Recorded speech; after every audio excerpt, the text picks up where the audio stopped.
Good morning to you all criminologists in class. You're welcome to this morning's lecture. This is Introduction to Criminal Justice System, CSS 102. And we are having our fifth lecture, which topic is corrections and rehabilitation. All right, without much ado, let us start the lecture proper. Okay, so we're going to be looking at corrections and rehabilitation today, and they are key components of the criminal justice system that are aimed at addressing crimes and its consequences within the society. So we're going to look at how that is done, how correction is done. The history of it is where we are going to start from, talking about the history and philosophy of corrections. It didn't just start as corrections initially. We are going to learn how it all started and how it evolved to the focus, which is now on corrections, rehabilitations, and what have you. So the history and philosophy of correction is a vast and complex topic that encompasses a lot of evolution of penal systems, that is punishment system. All right, so let's start from the ancient and medieval periods. In the early civilization, punishment was often harsh and included corporal punishment, exile, and death. So at that time, there was no thinking of rehabilitating inmates or rehabilitating offenders. It's usually condemning the offenders and believing that they cannot be of any good within the society and all. Even within the medieval Europe period, the use of torture and public execution was very common, and prisons were primarily for detention rather than correction. So if people go to prison, then it wasn't to correct them, but to actually detain them and punish them, of course. So we have the Renaissance to the Enlightenment period as well. Taken from the Renaissance period, it saw to some early critiques of the existing penal system, which was more focused on punishment than correction. And the Renaissance now focused on the need for humane treatment of prisoners. Let us see them as humans. After all, they can be corrected. Now, the Enlightenment period came, and thinkers like Cesar Beccaria and Jeremy Bentham began to argue for rational and humane approaches to punishment. So it is within the Renaissance and Enlightenment period that the approach or the argument and, of course, the advocation for a change in the approach of punishment or the penal system, talking about the treatment of the offender, started changing, started evolving effectively, and was now looking at more of rehabilitating the prisoners than punishing them. All right, so we got at the 19th century reforms now started emerging. The penitentiary movement started. It was inspired by the Enlightenment ideas and ideals, and the campaign aimed to reform rather than to simply just punish the offender. And also, we had the reformatory movement, the emergence of reformatories, which focused on rehabilitating young offenders through education and vocational training. All right, the 20th century development also happened. And the early period of the 20th century, we had what we call the progressive era. This brought further reforms, emphasizing probation, parole, and the professionalization of corrections. The juvenile justice system was developed at this time, and it aimed at separating young offenders from adults and focused on rehabilitation. And of course, at the middle period of the 20th century, after the World War II, there was an emphasis on rehabilitation. So you can see how the emphasis on rehabilitation continued to gather storm and all that. And by late 20th century, from the 1970s onward, there was a shift towards a more punitive approach. Well, due to rising crime rates and political pressure at that time, so there was more shift on more punitive approach. All right, so philosophical underpinnings now, the philosophy that underpins punishment, the theories of punishment now. So we have the first one, retribution. This theory holds that punishment is justified as a form of moral vengeance where the punishment fits the crime. So it's like, okay, you have actually committed a crime and you must get punished. Then from there, we have the deterrence, and deterrence aims at preventing crime by making an example of offenders. So when an offender is punished, then others that may have the potential to commit the same offense may now withdraw from such thoughts. All right, then we have the rehabilitation. Of course, rehabilitation focuses on changing offenders' behavior to prevent further crime. So that is the purpose. And that is what a lot of correctional centers or facilities are all about now. Then we have the incapacitation. Now, for this approach, it seeks to protect society by removing dangerous individuals from the general population. So this approach is actually more focused on the societal needs and social safety or public safety.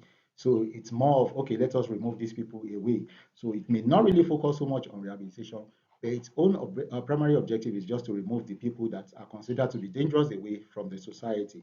Then we have restorative justice. And this is a very modern one. This is a fresh approach that is going all around the world. I'm not sure whether Nigeria's correctional centers are taking to this, or to a judicial system are also taking to this approach.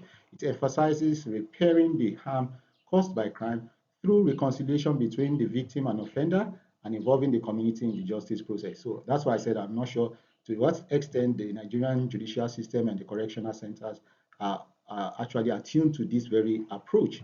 It's a new one anyway. So let's look at the types of correctional facilities in Nigeria. Well, in Nigeria, the correctional system consists of various types of facilities designed to manage different categories of offenders.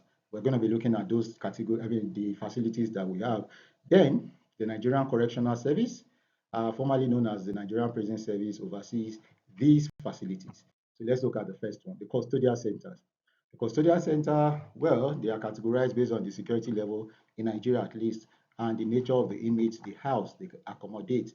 So we have the maximum security custodial center, and the purpose is actually to detain high risk and long-term inmates, those convicted for serious crimes like murder, armed robbery, terrorism, and all sorts of serious crimes. So they are usually in those maximum security prisons. And the basic feature of this prison is that this security is very high. It usually consists of high fences and the rest of it, and very armed security personnel on guard and the rest of it. So we have the case of, we have examples in Kirikiri Maximum Prison. We have that of the Kuji Maximum Prison as well, and a couple of other maximum prisons in Nigeria. Then we have the medium security custodial centers as well. And just as the name implies, it houses inmates serving medium term sentences and those convicted of less of severe offenses as compared to that of maximum. And of course, we have examples all over the country, like that of Elisha Medium Security Prison. Then we have one in Kaduna as well, and a couple of others across the country. Then we have the minimum security custodial centers, and these accommodate offenders, including those serving short times, and of course, those that are serving for offenses that are of of minimum level, or maybe less severe, or the least of the three at least, that are serving prisons for such offenses. So we have examples also across, there's one in Jega, and there's also one in Shandam in Plateau State. All right. So moving away from the custodial centers, we also have the female custodial centers as well. And we have that of the one in Kirikiri. The main aim of the female custodial center is to detain female offenders and separating them from male inmates and ensuring that their gender-specific needs being met in such centers. So the third one is the juvenile institutions. And of course, as the name implies, they accommodate or houses the juvenile offenders, focusing on rehabilitating them, giving them education, and reintegrating them back into the society.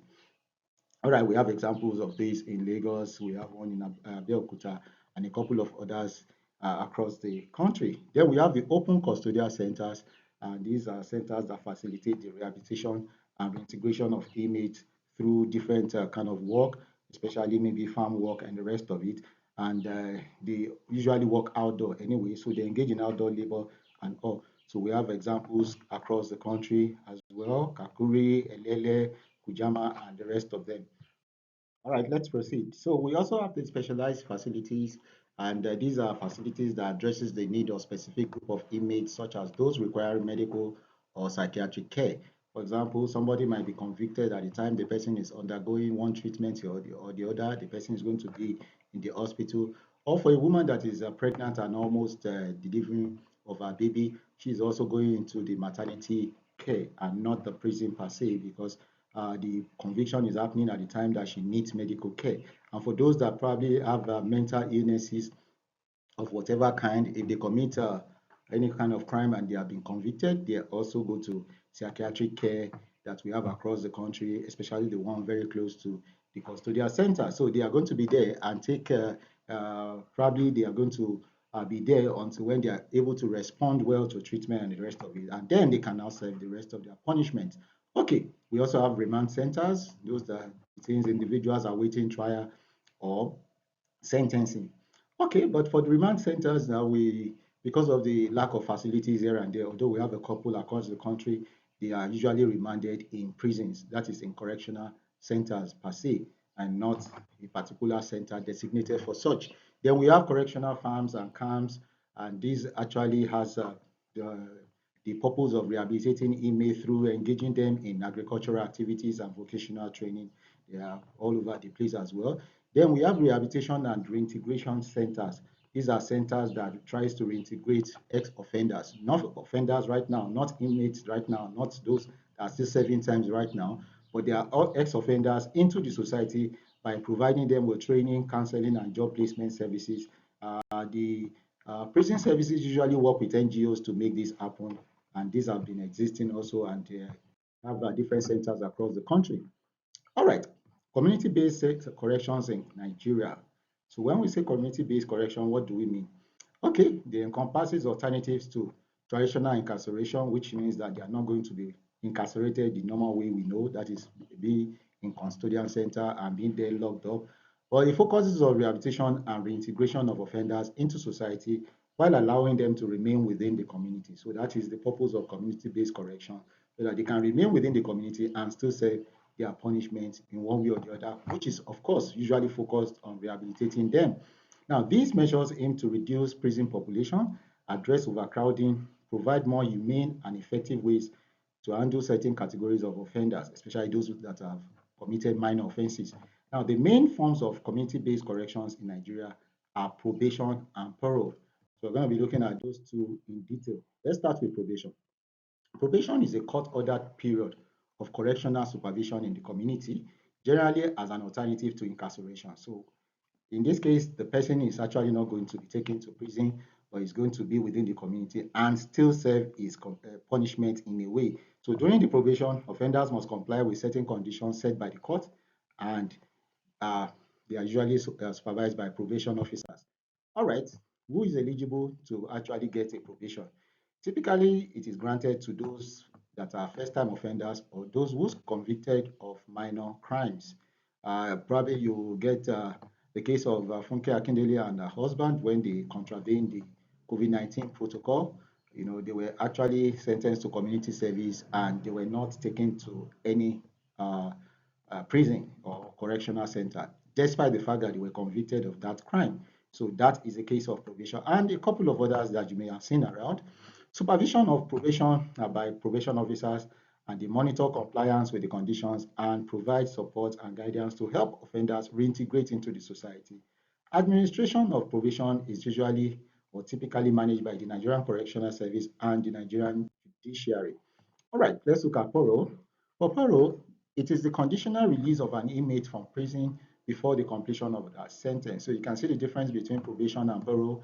Now, for probation, they won't even go to the prison at all. But for parole, it's actually given to those that must have been in prison, that have spent some time there, but are now given conditional release. Not that they are released entirely, but it is conditional release.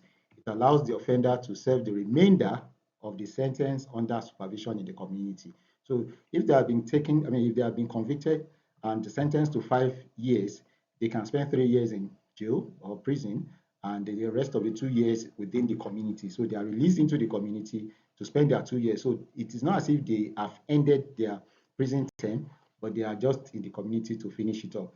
So that's parole. Who is eligible for parole? Now, inmates become eligible for parole based on the nature of their offense, behavior in prison, that is the way they behave while in prison, completion of a portion of their sentence, like the 3 years I mentioned out of 5 years, and perceived risk to the community. So if they feel that they are now gentle and they probably will not constitute any risk to the community, they can be released on parole. The parolees must conform or comply with specific conditions similar to probation. Of course, you know the condition, which means they have to report to the or be under the supervision of the officer in charge and all that. So parole officers supervise parolees to ensure compliance with the conditions of their release. All right, now what are the goals and benefits of community-based corrections? What does it stand to gain? Rehabilitation, of course, as it has been said earlier, that community-based corrections are focused on rehabilitating the offenders. That is the main or the primary objective of community-based corrections. They are focused on rehabilitating the offenders. So it is one of the benefits. Then cost effectiveness.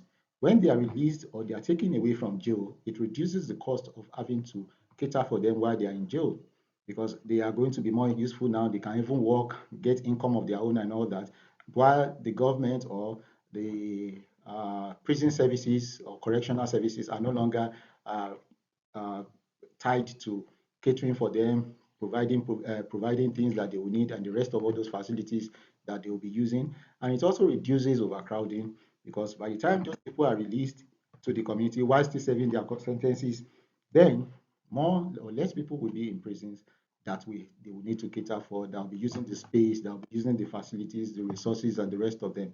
Then maintaining family and family ties is very, very key because it will allow them to be able to connect with their family, to be able to unite with their family, to be able to communicate and also to relate well with their family. So it's also key. And this might also help them through their rehabilitation process.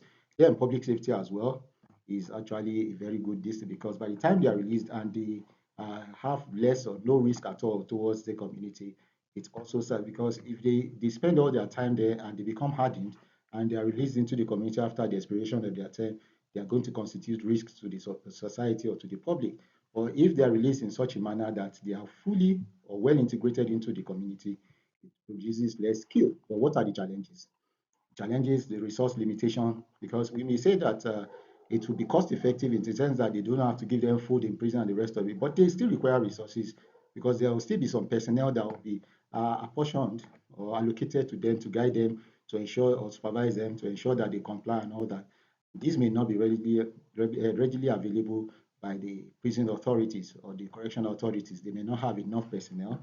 Then public perception is also very key. There are some people that will feel that no, these people are not serving prison center. I remember the case of the Funke Akedele and her husband.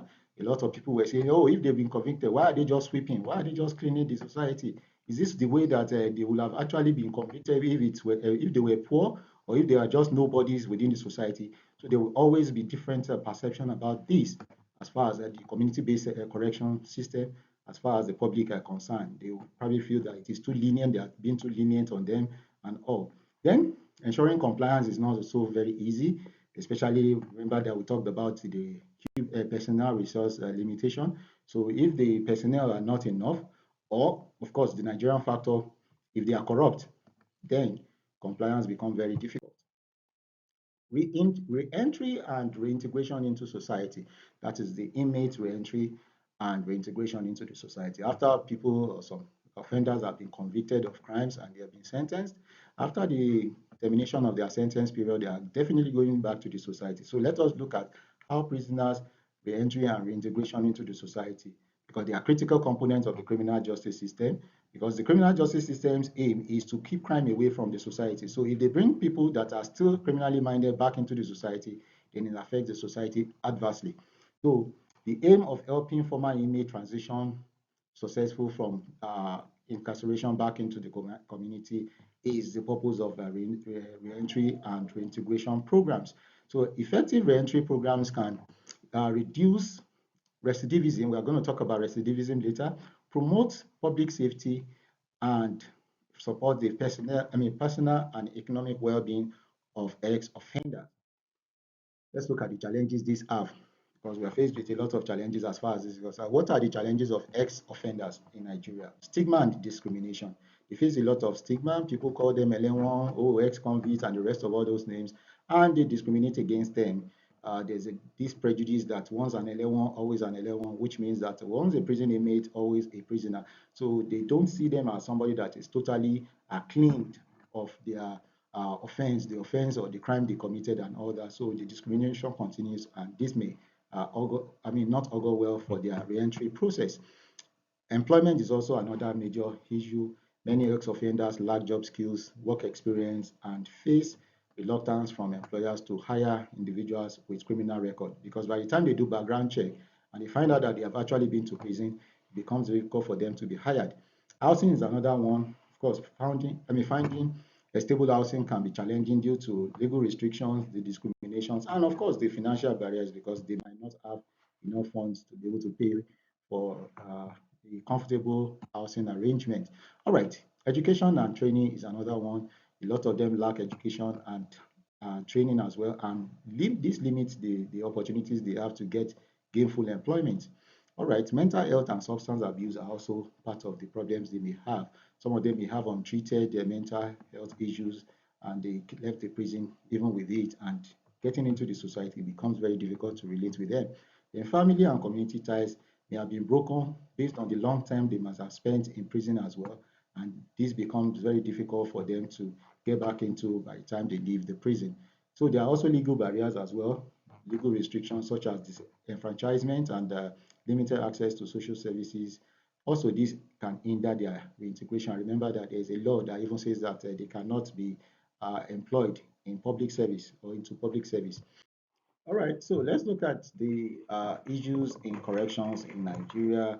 And we're going to be looking at three critical issues that we have with correctional centers in Nigeria. The first one is overcrowding, and this occurs when the number of inmates that we have in the in a particular facility exceed the capacity that the facility was designed to accommodate. For example, if a facility is designed to accommodate 400 inmates, and this very facility is now accommodating 1,600 inmates.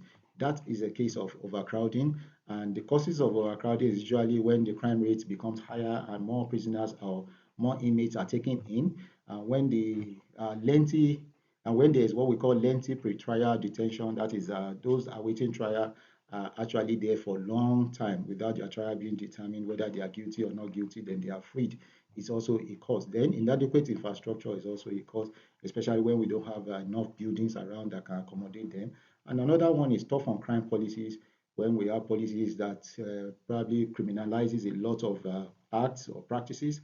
And not only that, it makes or it gives lengthy prison sentences to even minor crimes. So this is another policy that can lead to overcrowding. We can see in the picture there the condition of the sleeping condition of some inmates in one of the Nigerian prison facilities. All right, let's look at the next one. Rehabilitation is also an issue, although rehabilitation is supposed to be good, but when it is not properly done, then it becomes an issue. Normally, it's supposed to focus on transforming offenders into law-abiding citizens through education, vocational training, therapy, and other programs aimed at addressing the underlying causes of criminal behavior so that they will no longer be criminals when they are eventually released. But what are the challenges that rehabilitation faces? The resource limitations, of course, when the resources are not in abundance or when they are very limited, then rehabilitation becomes problematic. It may not actually happen effectively. Then inadequate training is also another one, when they are not given enough training that can make them to become independent. Overcrowding, just like the one we have seen, is also one of the challenges. If they are overcrowded, then the rehabilitation lessons will not be widespread, will not even be effective. And another challenge is stigma and discrimination. No matter the level of rehabilitation given, if they are being stigmatized and discriminated upon, it may not make them to be able to integrate themselves properly into the society. Now, the final issue that we are going to be looking at is recidivism. I said earlier that we are going to be looking at recidivism in depth. So let us know what is recidivism. This refers to the tendency of previously incarcerated individuals to reoffend and return to prison. Somebody that have been freed from the prison after finishing a sentence or a sentence is now back into the prison within the limited time, maybe after some few months or even some of them few weeks in being released into the society. They've committed that offense and they have to be back into the prison. That is what recidivism means. And the high recidivism rates indicate that correctional systems are failing to rehabilitate offenders effectively, because if they don't get properly rehabilitated or reintegrated back into the society, then they'll be back in prison. So what are the causes? Lack of rehabilitation, that has been said. If they are not properly rehabilitated, they will find it difficult to be able to reintegrate themselves back into the society. Social and economic factor, we spoke about some of them earlier. If they cannot get jobs, if they cannot get good housing facility and the rest of all those, then they are likely going to be back. Stigma is another one, when they are being stigmatized. Some people will be calling them prisoners, and before you know it, they end up in prison again. Then inadequate support system from the society, from the government, from the non-government organization, and other stakeholders. If they do not support them to be able to be fully reintegrated back into the society, then within limited time, they'll be back in prison. So that marks the end of today's lecture. Thank you all for watching. And thank you all for listening. If you have comments or questions, you can leave them right at the very bottom where the comment section of this particular channel. Thank you all. See you next time in class. Bye.